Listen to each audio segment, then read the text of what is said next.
It's not looking too good.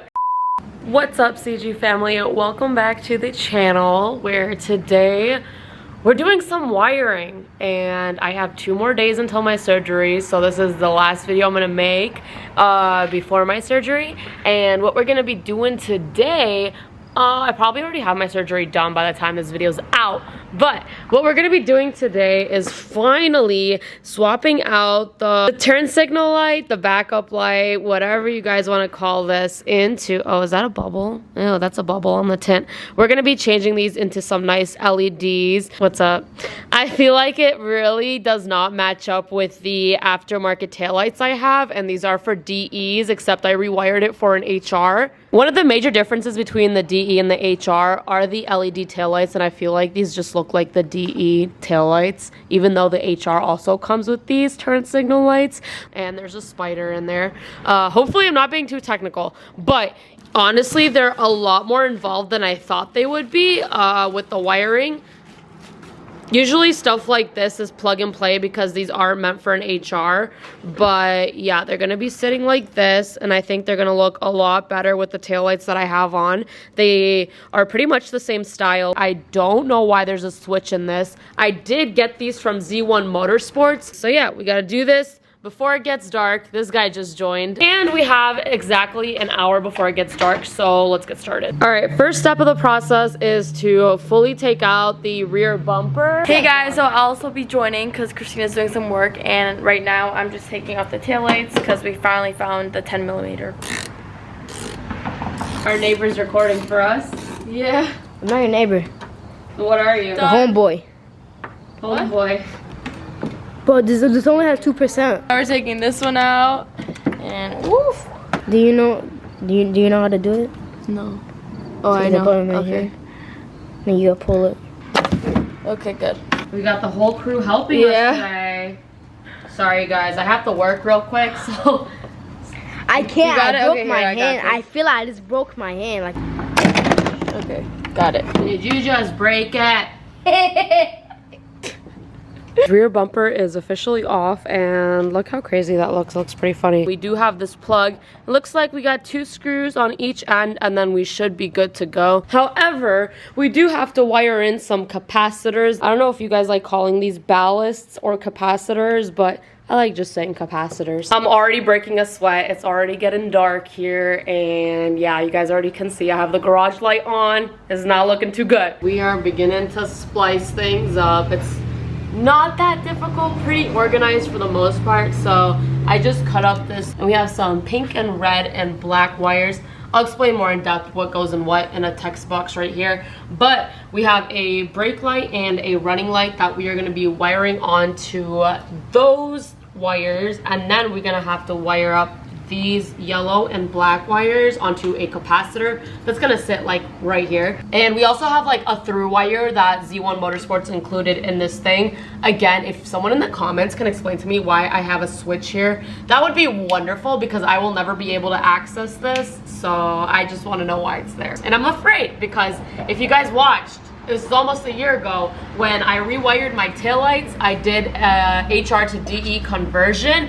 You guys saw I cut off the wrong end of the wiring, so I had to rewire that section and then actually cut off the section I was supposed to. So that was absolutely great. Let's hope we don't make that mistake again. Before I got my street arrow diffuser, I had an eBay one, and yeah, it melted over my exhaust tips. I'm gonna go ahead and do the capacitor first, or the ballast, whatever you guys want to call it. We have a yellow and black wire, yellow and black wire. You're just gonna connect each 2 and then crimp it. So I just put electrical tape over the wiring for the capacitor, just because I feel like I won't trust it enough. Like, there is a rubber coating on top of it, and you basically just connect them real quick. They're just two different leads, and then you crimp them down, and then you put the rubbering over it. But I just want to use electrical tape just in case. All right guys, so I have to stay really close to the rear bumper because this is still connected to the car, and I am just using the T-tap through wires they provided in the whole kit,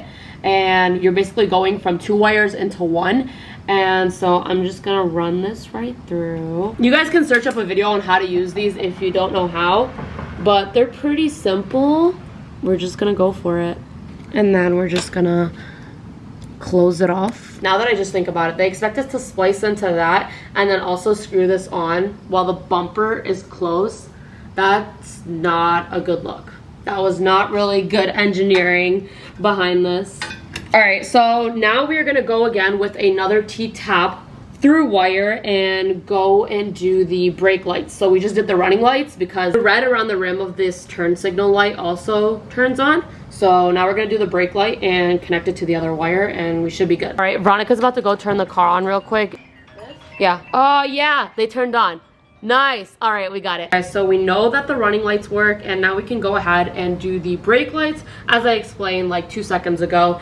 I'm gonna run electrical tape around this T-tap through wire just because I just don't trust it. Not bad. Make sure you hook up the capacitor first before you do any of this and any of the checking because you don't want to cause a power surge or whatever. I'm not an electrical major, so I don't do wires that well. I enjoy learning about them and the theory, but I'm not that great at them. Doesn't look that cute, but hey, waterproof, right? So right now I'm just cleaning this with just some rubbing alcohol so we can stick this capacitor right onto here. So after we mount the capacitor on, I'm gonna put some electrical tape on this. We're gonna work on the other side and then we're gonna record and catch you guys when we're ready to put the whole rear bumper back on. Veronica, I'm gonna go actually press on the brakes and see if they work before I start using electrical tape to tape everything and then not do it right. So does this work? Yeah, Okay, what if I brake? Ready? they're still on. Well, is it working? No, it's not blinking. That's a problem. That's a problem. We messed up. Guys, I'm dumb.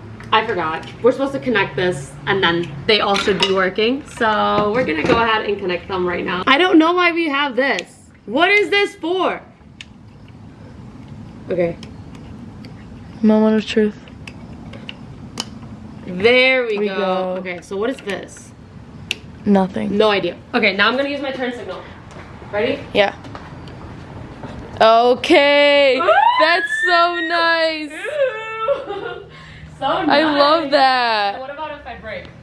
Yeah. Heck yeah. What color does it turn on? Just like brighter. Brighter? Yeah. Okay. Alright, we got it. We got it. Ooh. I just finished rewiring the driver's side and it was a lot quicker obviously than the passenger side, and obviously it was a lot quicker than the driver's side just because I know how it is. It's only 4 wires.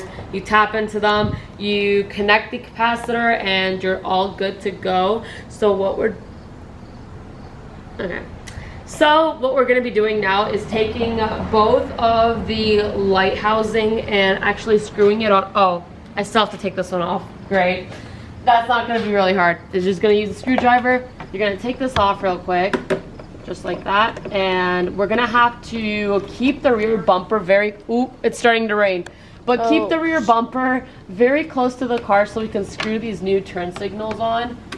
Just because now they are tapped into the wires that are stuck to the car. We're gonna have to get a lot closer than this and screw them on. A little bit closer. Watch me like put them on the wrong way. I swear.